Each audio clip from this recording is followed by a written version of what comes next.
Wow, we did it. I had the privilege of standing in this pulpit on Sunday, November 3rd, 2013, to offer our reflection.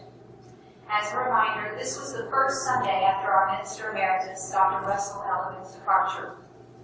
Together, we were embarking down unknown paths on a journey that brought us to this day. And wow, we did it.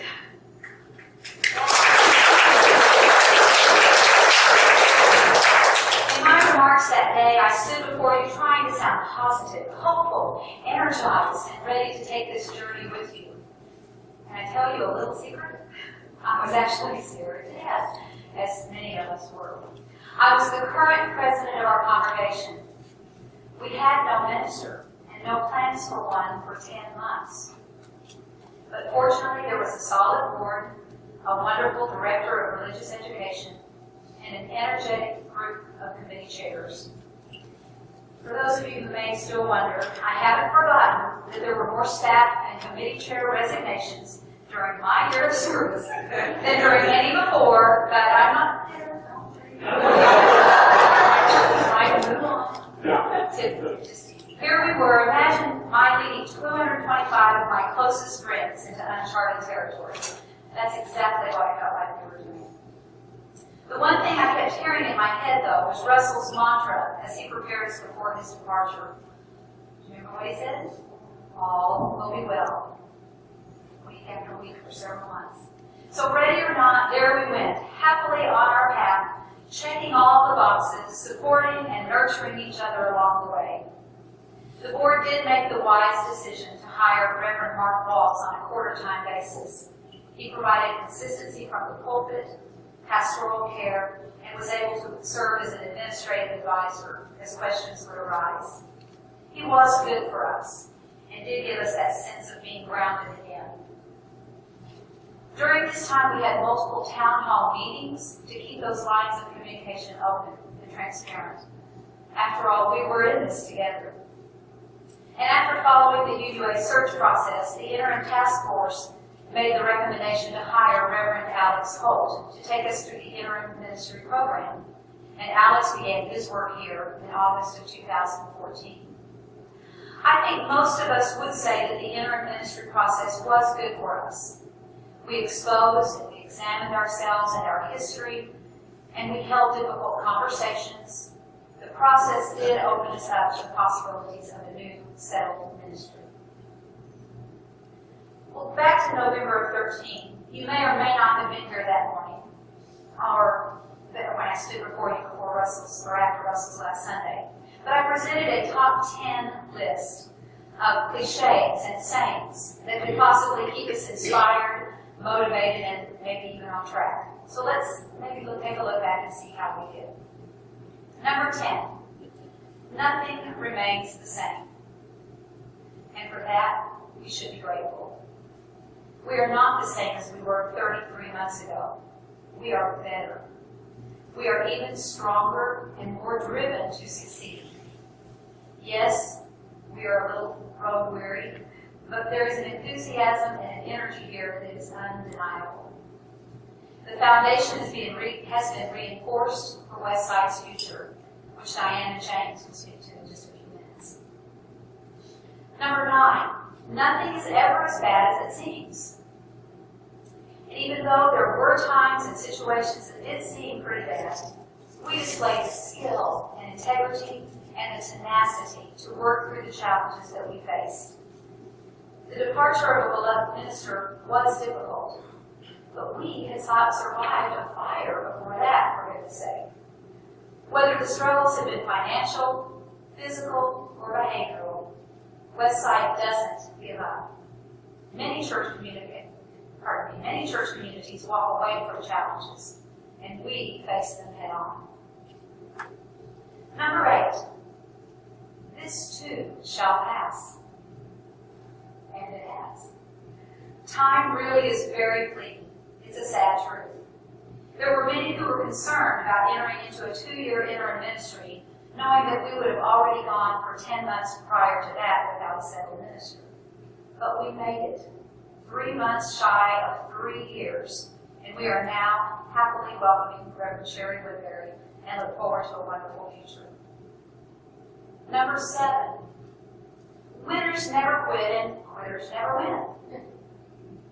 The reality is, though, that we did lose some members during this transition. I hate that, and I wish that they could have stuck it out with the rest of us. But that was a personal decision on their part, and we can only hope now that they may come back again at some point. But take a look around you at all of the winners that didn't quit. They're all amongst us. These are the folks that powered through for the last 3 years. There's a core of leadership here and a pool of committed volunteers who did continue doing the work of this church to help us prepare for this new settled ministry. To each of you, we will be eternally grateful. Programs have been maintained, new programs have been developed, and plans are already underway for the future. That is the work of winners. I'm also inspired by the fact that many of you sitting right here this morning joined us while we've been on this journey. When you first visited, someone probably told you that we're going through a period of transition. But that did not deter you from finding your place in this community. We are stronger because of you and your faith that this time of transition would lead to great opportunity. So thank you for believing in what we have started. Number 6, consider the source. I included this one originally knowing that there would be naysayers through the journey, and you just have to consider the source of those comments. And sure enough, there were. But again, for the most part, we witnessed and participated in thoughtful conversation, open-minded discussion, and had the maturity to, at times, agree to disagree without taking our toys and going home. Number 5, patience is a virtue. Yes, it is. We all take a deep breath. And while spread thin at times, I think we've done pretty well in this area. Some found that they had to pull back a bit on a short-term basis, but they did not quit altogether. They just chose not to be as active for a while, and that's okay. Number 4, choose to turn things up on the end a little. I believe we can proudly say that we have not let the quality diminish in our worship services, religious education programming, church-wide events, and many other aspects of church life. In fact, as I mentioned previously, we have seen the implementation of several new programs, and as the age of our children has grown, we have experienced enhanced programming for them in their youth. Number 3, there is a light at the end of the tunnel. And I don't know about you, but 33 months ago, I could see absolutely zero sign of light. But look, today, the sun is shining, and I believe Sherry's in the house. Number 2, don't worry, be happy, which is another one of our strengths. It's the ability to lean on each other and support each other in our personal, professional, and our church lives. Unless you choose to be, you don't have to be alone. There will always be someone close by to help you find your happy again. Back in November of 2013, I said that worrying about Westside's future will not help. I suggested that rather doing something for our future would. And we have proven that when we do the work of the church together and with a happy heart, then we are all the better for it. And number 1, all will be well. I have to tell you a little story. This past spring, as worship chair, I needed to coordinate Reverend Woodbury's time in our service in April. So Cindy shared the name of our candidate a few days in advance of the formal announcement.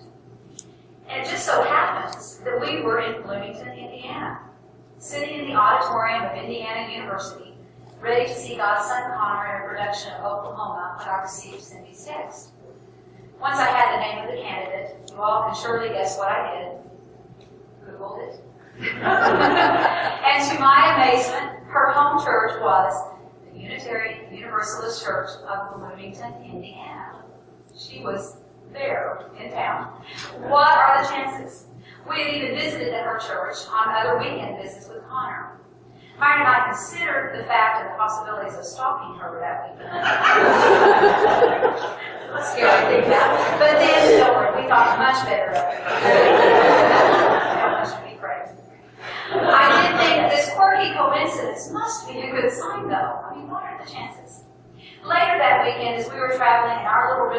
to see sweet godson Bowie in Moorhead, Kentucky, I saw the link that our MSC had provided to Sherry's ministerial page. As I began reading aloud to Myron about Sherry, her theological perspectives, her education, her work experience, her comments about church life and social justice, I began to cry. Well, I was actually sobbing. But my tears were those best kind of tears. They were those of relief and release. We had made it to the other side. The journey was nearing its end.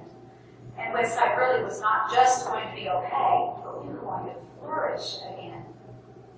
I was grateful for my role in this journey, proud of the work of our amazing ministerial search committee, for snagging Sherry, how lucky are we, and appreciative that working together in community, we would finally move forward again.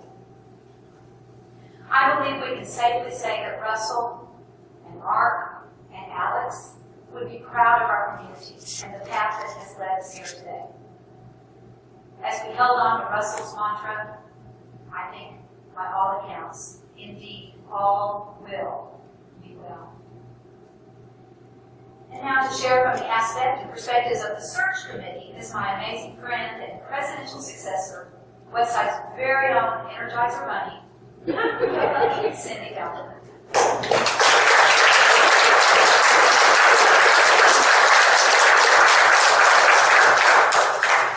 So I have to take a breath because Linda made me cry a little bit in the first service, and now she made me cry. So as Linda said, I do follow her as president, but I'm going to speak here today as a member of the search committee. But being president was really good preparation to be the search committee chair. And I'm going to speak about mine and the search committee's experiences. So this is going to be an amalgamation of all of our thoughts, because I got input from all 7 of us. And first, I want to remind everybody who they were, and several of them were in the first service and are not here now, but those of you who are in the service, if you'll stand when I say your name, please do so. And so Tom Woods, Jeff Rodriguez, Sarah Munoz, Carol Kappa, Morris Manor, and Jane Hardwick, were all the very committed, very wonderful members of the committee, and I love you guys.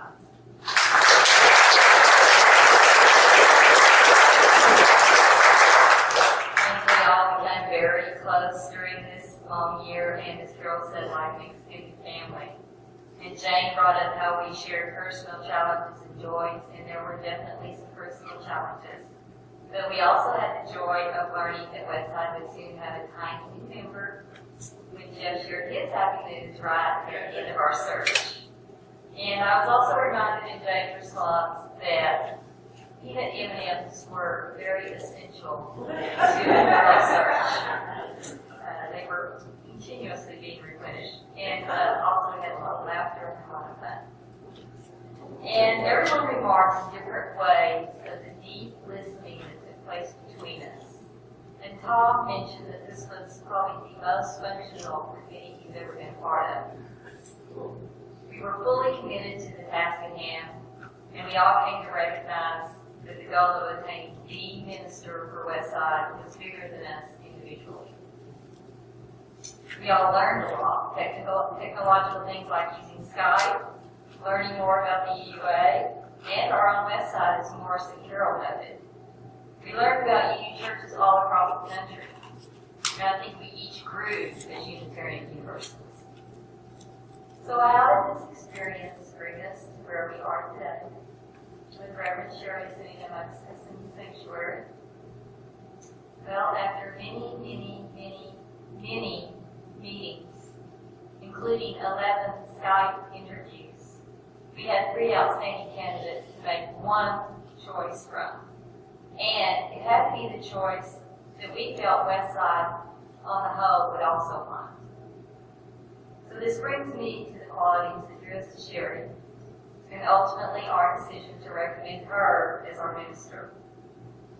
First, nearly every committee member mentioned Sherry's calming presence.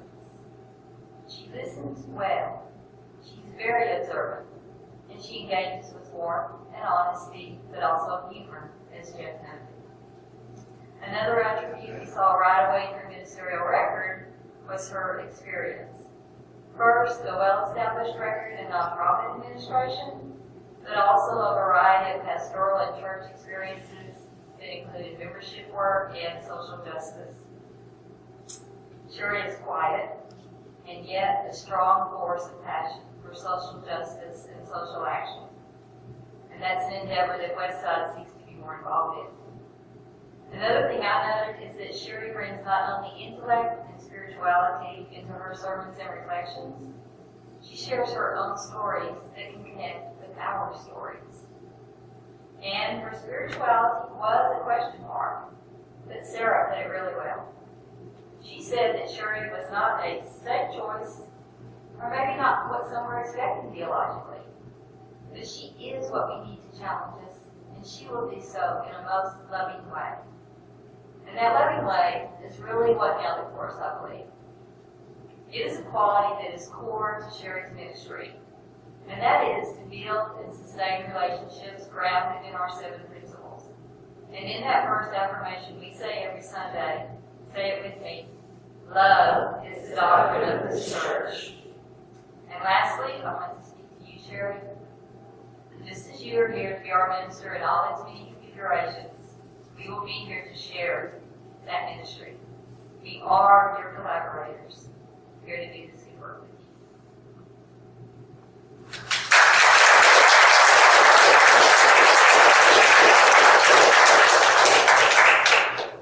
I'm going to speak specifically about Westside's 2015-16 church year, laughingly referred to as the second Nixon administration.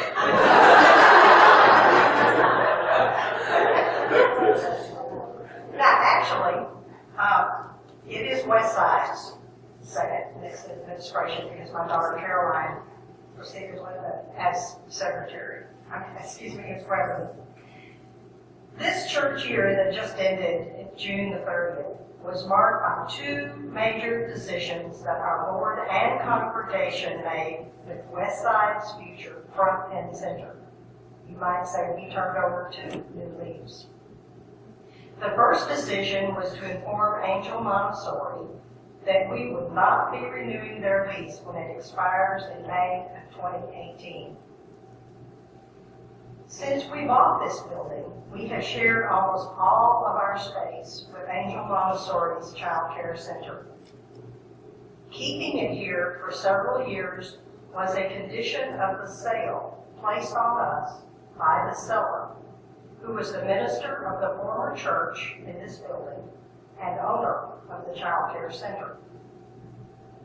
We've had limited access and use of our own building since that purchase. In 2013, a professional design consultant noted that our conundrum was, if we do not renew the lease, can we function financially year to year? If we continue to lease to the Child Care Center, can we deal with the limited space and access, the clutter required, and the limited ability to attract new members? Having enough empty seats in the sanctuary is not the only space that sends a message to visitors that there is room for them. Our decision not to renew the lease was a commitment that we made for Westside's future growth. The second decision was to increase the salary and benefits for our minister to a level that the UUA has designated as the middle range of fair compensation. This made it possible for our outstanding search committee to have well-qualified applicants. This was a critical decision and commitment to Westside's future growth. And then, before our annual meeting, we received 2 generous grants, one from the North Texas Community Foundation and another from longtime Westside friend Betty Sanders. These grants have been gratefully accepted and must serve as a challenge for all of us to sustain this momentum by pledging generously of our time, our talent, and our treasure going forward.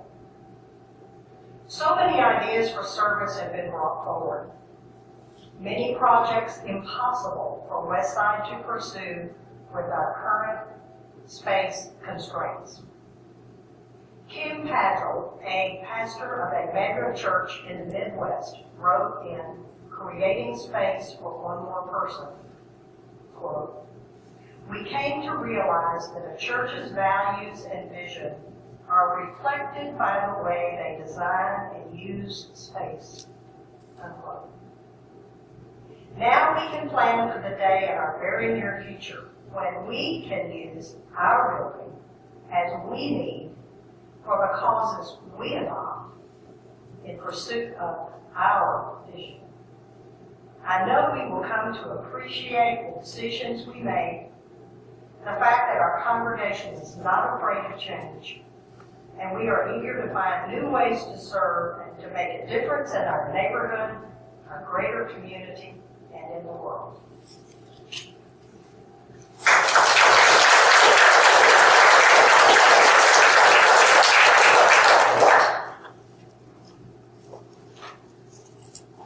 All will be well. I think it's pretty good already. It's just going to get better. I know we've been through a lot. We've had periods of growth, and then that growth slows. We've had our share of grief. But through it all, it's all of you that keep me engaged and keep me coming back. To the ones that have gone before us, have worked hard, have hoped well for us, thanks as well to those here now. You. Yes, you. That help out in so many ways. I hope to live up to the opportunity that has been laid out before us at this point in our church's history. I feel like that we'll be able to grow not just in numbers, but also in our scope, and really concentrate on creating peace in our lives and in the world. One of the things I've noticed is even with our limited access to our building, we are finding creative ways to have meetings and groups that are doing fantastic things. As much as I value this time here on Sunday morning, and the worship team has done such a good job at helping to set up our service, I'm also finally starting to understand that church is not just about Sunday morning. When Annie does yoga here on Saturday, it's church. When the young adult group goes off-site and meet at a restaurant or pub. When some of our members attend the Black Lives Matter rally, it's church. When teachers go for training for our whole lives sexual education training, it's church. Committee meetings, board meetings, choir practice, cleaning days, youth nights, auctions, potlucks, women at Westside, book clubs, all of the groups and activities. It's church. You get the picture. And I think it's safe to say that we're all excited to finally have Reverend Sherry start with us. Now we just got to figure out, what do we want to do? Do more of, or not do? That's a really good place to be. And after the last few years that we've been through, we'll be just fine. And I can't imagine a better bunch of people to figure it all out with. Yeah, all will be well. Because you. So, as we rise in body and spirit, for our closing hymn, number 311, Let It Be a Dance, aptly led by somebody way better and more qualified than myself.